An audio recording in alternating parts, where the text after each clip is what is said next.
The question is, if anything goes wrong with the performance of key activities, the entire organization suffers.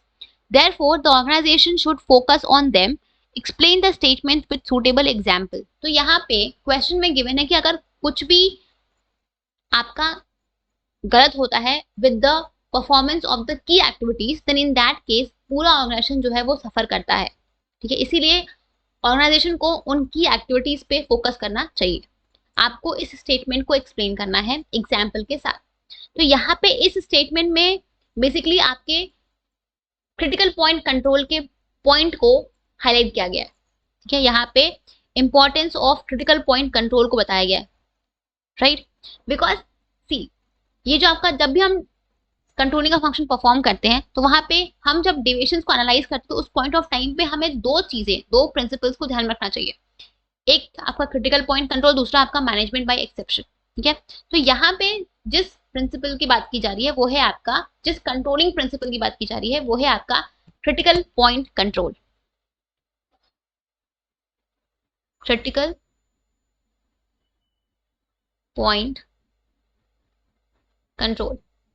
सी, अगर मैं बात करूं critical point control की, तो यहाँ पे इस प्रिंसिपल के अकॉर्डिंग मैनेजमेंट को उन की रिजल्ट एरियाज को आइडेंटिफाई करना है जो आपके ऑर्गेनाइजेशन के ओवरऑल परफॉर्मेंस के लिए क्रिटिकल है, इंपॉर्टेंट है, राइट। बिकॉज हम सारे एक्टिविटी को कंट्रोल नहीं कर सकते। एक ऑर्गेनाइजेशन में हजारों एक्टिविटीज होती हैं, सबको कंट्रोल करना, सबके ऊपर चेक रखना तो पॉसिबल नहीं है। तो हमें उन की रिजल्ट एरियाज को, ठीक है, हमें उन की रिजल्ट एरियाज को आइडेंटिफाई करना है जो हमारे ऑर्गेनाइजेशन के ओवरऑल परफॉर्मेंस को अफेक्ट कर सकती है, उनके लिए क्रिटिकल है। ठीक है, और अगर उन एरियाज में डेविएशंस होते हैं then in that case management will need to pay immediate attention to it. ठीक है, जैसे फॉर एग्जांपल, सिंपल से एक एग्जांपल से समझते हैं कि अगर मान लो कि एक कंपनी में 5% लेट्स से लेबर कॉस्ट आपका इंक्रीज होता है। वहीं दूसरी तरफ दो सिचुएशन, एक सिचुएशन ये आई है, दूसरी सिचुएशन ये है कि वहीं पे आपका 10% आपका एक्सपेंस ऑन स्टेशनरी इंक्रीज होता है। ठीक है, ये दो सिचुएशन है। अब बताओ इन दोनों सिचुएशन में से मैनेजमेंट जो है वो कौन सी सिचुएशन के ऊपर ज्यादा फोकस करेगी। तो यहाँ पे अगर आपका लेबर कॉस्ट 5%, अब हम बात करें दोनों के इम्पैक्ट की, अगर आपका लेबर कॉस्ट 5% से इंक्रीज होता है देन इन दैट केस इसका अल्टीमेट इम्पैक्ट आएगा आपकी प्रॉफिटेबिलिटी पे, राइट। आपका लेबर कॉस्ट इंक्रीज हुआ मतलब कि आपका जो कॉस्ट ऑफ प्रोडक्शन है वो इंक्रीज हुआ, मींस आपका जो फाइनल कॉस्ट है प्रोडक्ट का वो इंक्रीज हुआ, राइट। अब अगर वो इंक्रीज हुआ तो आपकी जो प्रॉफिटेबिलिटी है वो कम हो जाएगी। पहले जो चीज आप 10 रुपए में बेचते थे और बेच के से आप उसको अब 12 रुपए में बेचोगे, राइट।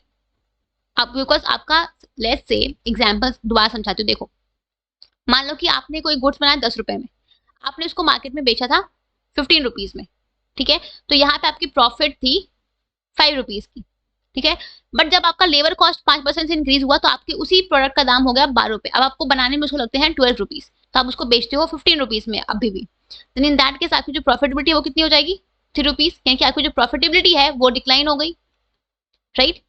प्लस अगर आपका ये 10% एक्सपेंस बढ़ता है स्टेशनरी पे, तो आपको स्टेशनरी की चीजें अगर तो रोज रोज तो नहीं एक्सपेंस करनी है, राइट। तो ये छोटी मोटी खर्चे अगर आपको बढ़ते भी तो वो उतना इम्पैक्टफुल नहीं होगा जितना इम्पैक्ट आपके इस 5% की लेबर कॉस्ट का होगा, राइट। ये 5% का जो लेबर कॉस्ट है ये डायरेक्टली आपकी प्रॉफिटेबिलिटी पे अफेक्ट करेगा, बट ये 10% का एक्सपेंस जो आपकी स्टेशनरी पे इंक्रीज हुआ है वो उतना आपको इम्पैक्ट नहीं करेगा, राइट। तो यहाँ पे कहने का मतलब यही है कि आपको उन एरियाज को आइडेंटिफाई करना है जो आपके कंपनी के ओवरऑल परफॉर्मेंस को अफेक्ट करेगा, और उन एरियाज के ऊपर आपको फोकस देना है। उन एरियाज में अगर डेविएशंस होते हैं देन उसको आपको अटेंशन देने की जरूरत है। तो यहाँ पे आपको इस फैक्टर को इमीडिएट अटेंशन देने की जरूरत है, बिकॉज यहाँ पे ये आपकी कंपनी के परफॉर्मेंस को अफेक्ट करेगी, ना कि ये फैक्टर तो उतनी रेलिवेंट नहीं है। ठीक है, तो यहाँ पे वही बोलता है आपका KRAs कि आपको की रिजल्ट एरियाज को आइडेंटिफाई करके उन एरियाज में डेविएशंस को हो तो उनको अटेंशन देने की जरूरत अदरवाइज नहीं है। ठीक है, तो आपको इस प्रिंसिपल को एक्सप्लेन करना है और एग्जाम्पल के थ्रू इसको एक्सप्लेन करना है। ठीक है।